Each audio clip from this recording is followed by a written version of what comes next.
안녕하세요. 까만콩 강선생입니다. 오늘의 주제 혈액학. 혈색소의 모든 것을 파고 또 파봅시다. 혈색소 가스 대사에 대해 이해한 후에 산소와의 결합을 이해합니다. 또한 산소 해리 곡선이라고 하는 혈색소와 산소 포화 곡선을 외웁니다. 이산화탄소와의 결합을 이해하도록 하겠습니다. 혈색소의 의미에 대해서 다시 한번 볼게요. 혈색소, 헤모글로빈, 혈색소 분자 내에 철이 함유가 되어 있습니다. 또한 한 분자의 혈색소 내에는 네 분자의 철이 포함이 되어 있습니다. 그럼으로써 철 분자 하나에 산소 한 분자가 결합할 수 있습니다. 그래서 혈색소의 산소 결합 능력은 100ml당 34g의 혈색소가 있기 때문에 1.34mg/g 으로 외워주시면 됩니다. 다음은 혈색소의 가스 대사입니다. 그래프를 이해하기 위해서 필요한 요소들을 정의해 봤는데요. 먼저 산소 포화도입니다. 이 산소 포화도는 혈색소 100개 중 몇 개가 산소와 결합을 하고 있는가에 대한 수치이고요. 산소 해리도는 혈색소 100개 중 몇 개가 산소와 결합을 하지 않는가에 대해 나타내는 수치를 말합니다. 즉, 산소 포화도와 해리도를 합한 값은 100%를 나타내는 것을 알 수 있습니다. 전에 거를 이해 쉽게 다시 한번 설명을 해드리겠습니다. 그림이 나오게 되네요. 자, 단풍들로 제가 예를 들어보겠습니다. 빨갛게 물든 이 단풍은 산소를 포함한 헤모글로빈이고요. 이렇게 이제 지고 있는 단풍은 그냥 헤모글로빈이라고 한번 해봅시다. 자, 10개의 단풍들이 있네요. 자, 이렇게 빨갛게 물든 단풍들이 있는데요. 이게 바로 10개의 완전한 산소와 결합된 혈색소를 말하게 됩니다. 자, 산소 포화도는 뭐냐? 자, 이렇게 두 개는 이렇게 지고 있는데요. 이렇게 8개가 이렇게 산소가 포함되어 있죠? 이게 바로 산소 포화도를 나타내는데, 자, 10개 중에 8개가 산소를 포함하고 있다. 그러면 80%가 이제 산소 포화도가 되는 겁니다. 그에 반해 이 산소 해리도는 이렇게 지고 있는 두 개가 지금 산소와 결합이 안 됐죠. 이거는 산소를 포함하지 않는 두 개. 자, 산소 해리도를 정하게 되면은 10개 중에 2개가 산소를 포함하지 않다. 그렇기 때문에 20%가 산소 해리도를 말합니다.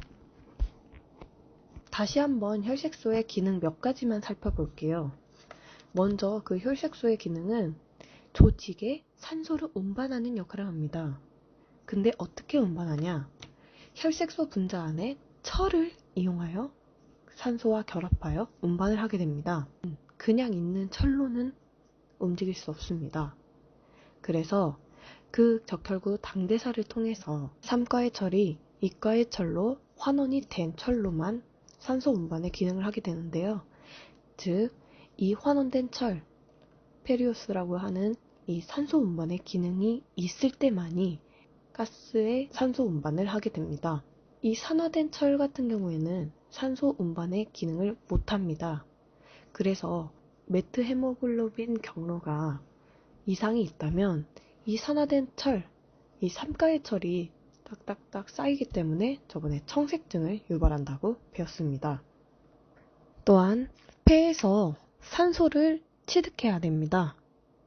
그리고 조직에서 산소를 공급하는 역할을 하는데요.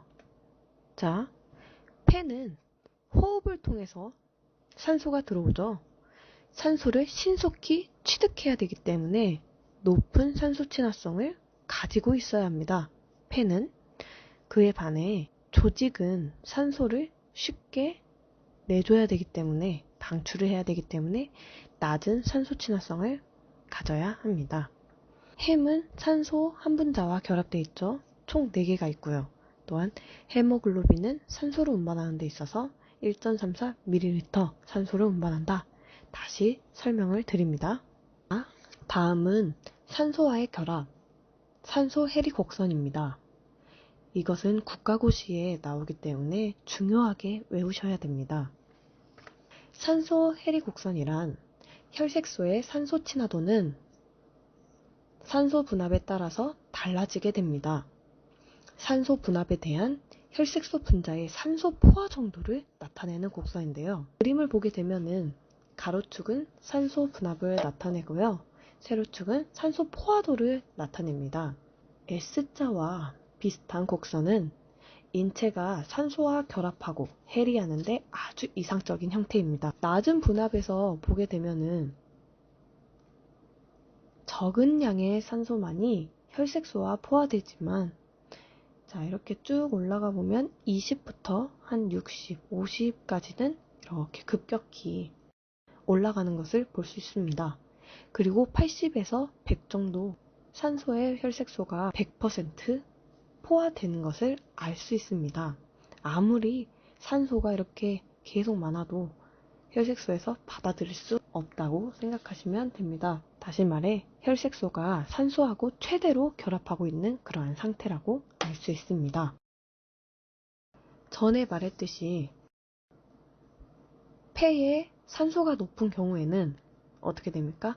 산소 친화성이 높아집니다. 그만큼 산소 포화도가 증가되는 것을 알 수 있습니다. 만약에 조직의 O2가 낮은 경우에 어떻게 될까요? 당연히 산소 친화성이 낮아집니다. 그렇기 때문에 산소 포화도가 감소됩니다. 이것을 다시 말해서 산소와 그 혈색소가 해리도가 증가했다, 이렇게 정리하면 될 것 같습니다. 자, 영향을 미치는 인자는, 자, 산소 분압에 따라서 오른쪽으로 가냐 왼쪽으로 가냐, 또한 pH가 높냐 낮냐, 그리고 온도도 높냐 낮냐, 그리고 이산화탄소도, 그리고 2,3-DPG 농도, 이거 중요하죠. 이게 영향을 미치는 인자입니다. 자, 이것을 다 외우시면은 정말 머리 아파요. 그래서 제가 쉽게 알려드립니다. 바로 한쪽만 외우시는 것입니다. 자, 저는 우방이행만 외우라고 전에도 말씀드렸는데요. 적혈구 당대사의 순서를 보게 될 때 세 번째 순서인 루브린, 라파포르트 경로, 이것을 생각하면 되는데요. 거기에서 제가 이온에 이렇게 외우라고 했던 적 기억나시나요? 즉, 이온에 이산화탄소 온으로 생각해서 오른쪽에 있다, 그리고 해리도 증가됐다 하면은 딱 이게 생각나실 것입니다. 그러면 이것을 외우시고 외운 것에 대해서 문제를 푸시면 되겠습니다. 다음은 전에 설명한 그 산소 해리 곡선에서 2,3-DPG라는 단어가 있는데요. 이게 정말 궁금하실 수가 있어요. 이것을 설명하기를 원합니다. 2,3-DPG는 적혈구 당대사를 통해서 에너지 생산하는 것 중에 하나인데요. 해당 경로 중에 세 번째인 루브린, 라팔포트 경로에서 적혈구에만 있는 유일한 산물을 말합니다. 이 산물이란 뜻은 일정한 곳에서 생산되어 나오는 물건이다, 이렇게 아시면 될 것 같고요. 이 경로를 간단하게 설명해 드리면 1번, 3번에 두 개의 포스페이트 글리세레이트가 있는데 뮤타제라는 효소에 의해서 2번, 3번에 이게 전이 효소예요. 이 포스페이트를 옮기는 효소인데요.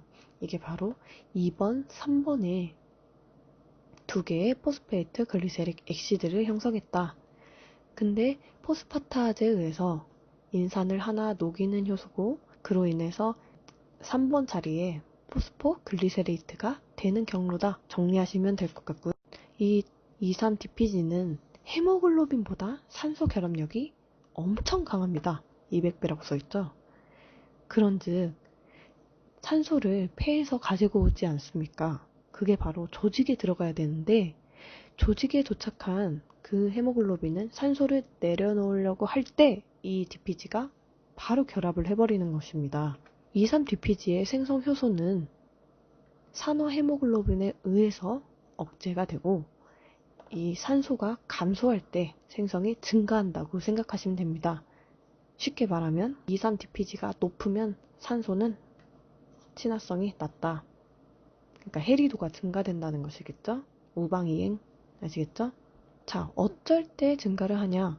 헤모글로빈 농도가 낮거나 빈혈일 때, 그리고 산소 분압이 낮을 때, 높은 산에 올라갈 때 이렇게 증가가 되는 것을 볼 수 있습니다.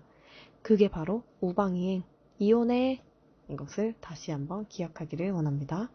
그리고 또 중요한 거, 보호 효과라는 게 있어요. 헤모글로빈과 같은 산소 운반하는 물질이 혈액 속에 있다는 것입니다.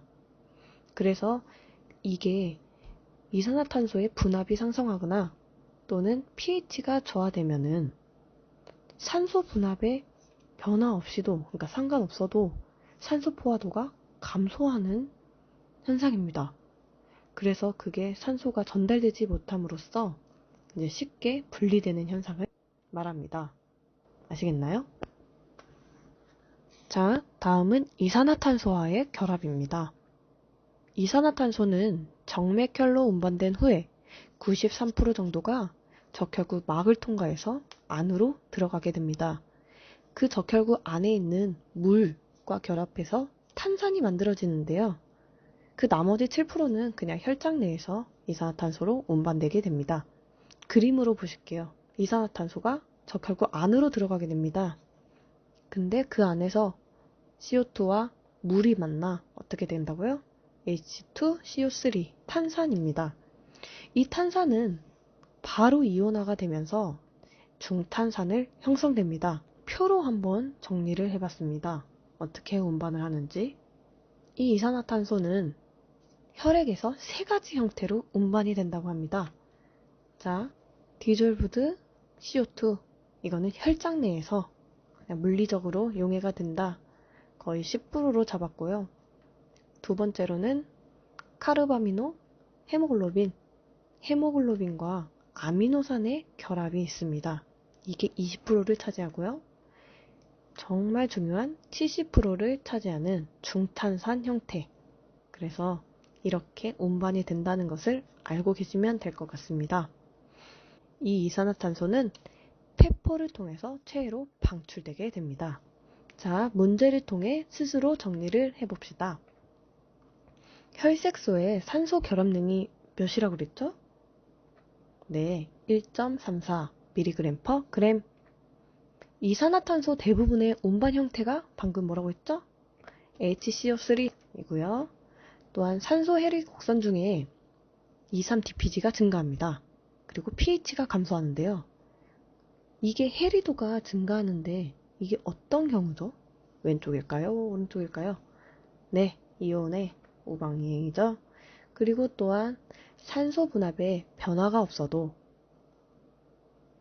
산소 포화도가 감소하여서 산소가 전달되지 못하고 쉽게 분리되는 현상은 보어 현상입니다. 혈액학 공부를 하는데 도움이 되셨나요? 도움이 되셨다면 구독은 좋아요. 끝까지 시청해주셔서 감사합니다.